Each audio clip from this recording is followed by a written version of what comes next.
Do you have a paranormal encounter you'd like to share with us? Send us an email with your story for a chance of it being featured on Weird World. What began as a routine morning of cattle herding on the Cantal Plateau would become one of France's most compelling and controversial close encounter cases. On August 29, 1967, two young siblings witnessed what they described as four little devils diving headfirst into a glowing sphere, leaving behind yellowed grass and a lingering scent of sulphur. The incident drew the attention of GEPAN, France's official government UFO study program, and generated heated debate between those who saw it as proof of extraterrestrial visitation and others who challenged its reliability.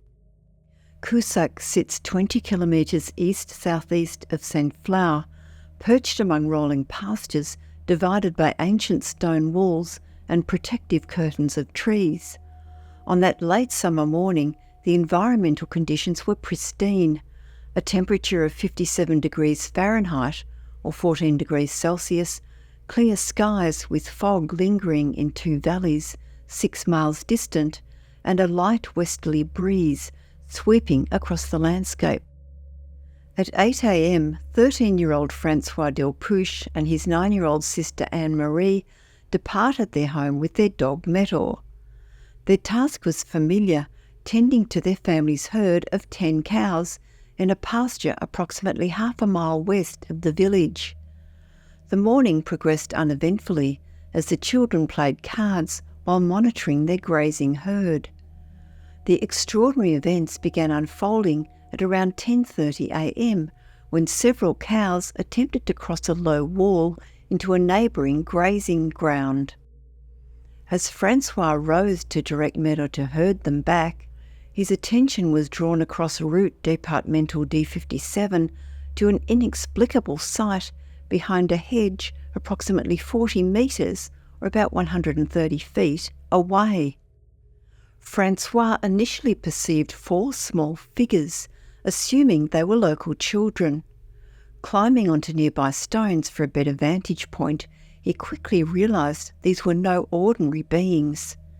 Behind them, partially obscured by the hedge, stood a perfectly spherical object, approximately 2 metres or about 6.5 feet in diameter, emanating an intense brilliance that François, who wore glasses, found physically painful to observe. The beings themselves displayed characteristics that defied conventional human anatomy. Standing between 1.1 and 1.2 metres, or about 3.5 to 4 feet tall, they exhibited a uniform black coloration with a distinctive silk-like sheen. Their bodily proportions deviated significantly from human norms. Their arms were unusually elongated and thin, while their legs appeared shortened and spindly. Most peculiarly, no discernible hands were visible. Their heads maintained proportional size relative to their bodies, but featured several distinctive characteristics: sharply pointed craniums, prominently accentuated chins, and distinctly pointed noses. The entities varied in height, with 2 notably shorter than their companions. Their black surface appearance raised questions about whether this represented their natural form or some type of protective covering. If the latter, it displayed no visible seams or transitions between body and head. When first spotted, one entity was bent over, apparently engaged with something on the ground. Another, the tallest of the group, held what appeared to be a mirror-like object and made gestures toward its companions. The remaining 2 stood observing their surroundings. The sphere behind them displayed several remarkable features. Anne-Marie, though not her brother, observed 3 or 4 straight support legs beneath the craft, each terminating in circular shoes, approximately 10 centimetres or about 4 inches in diameter. The craft's surface appeared perfectly smooth and unmarked, lacking any visible openings or ports, yet would soon demonstrate unusual properties. The encounter's dynamic shifted dramatically when Anne-Marie, still believing they were observing children, called out, "Do you want to play with us?" The being's response was immediate and extraordinary. 3 of the entities rose vertically into the air and, in a manoeuvre that challenged physical understanding, plunged headfirst through the sphere's upper surface. The 4th entity behaviour proved more complex. After initially ascending, it returned to the ground, apparently retrieving its mirror-like object before rejoining its companions. By this time, the sphere had begun a distinct spiral ascent pattern, reaching approximately 15 metres, or about 50 feet, in altitude before its final departure. Multiple sensory phenomena accompanied the craft's departure. A soft but piercing whistling sound emanated from the sphere, accompanied by what the children described as the sound of a breeze, though neither child felt any air movement. The craft's luminosity intensified progressively during its ascent, eventually reaching an almost unbearable brightness. Meanwhile, a distinct sulfurous odour permeated the area, carried by the westerly wind toward the children.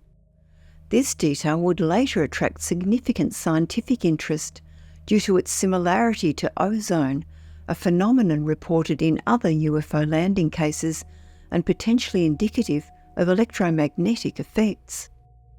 The event triggered immediate responses in local wildlife. Both the Delpeuch family's cows and those in neighbouring fields displayed clear signs of distress, lowing anxiously and clustering together, behaviour that forced the children to end their herding duties early. Meadow, their dog, barked at the object and appeared compelled to chase it. François experienced immediate physical effects, suffering eye irritation for 15 minutes following the sighting and reporting morning eye discomfort for several days afterward.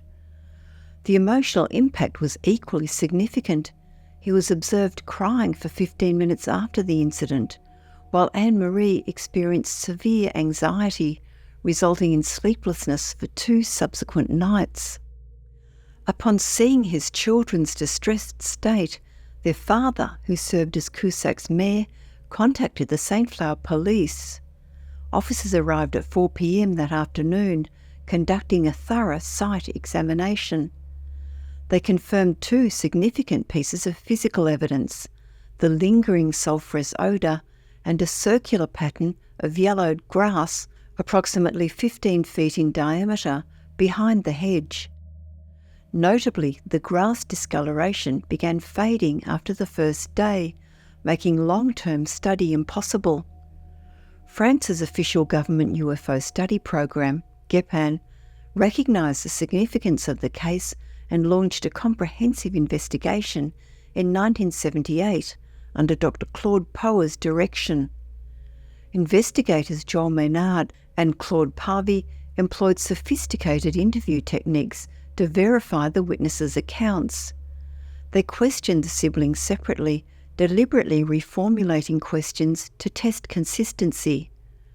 The children were brought back to the encounter site, where they independently recounted their experiences. Throughout this rigorous process, they maintained remarkably consistent accounts without displaying any signs of coordination or fabrication.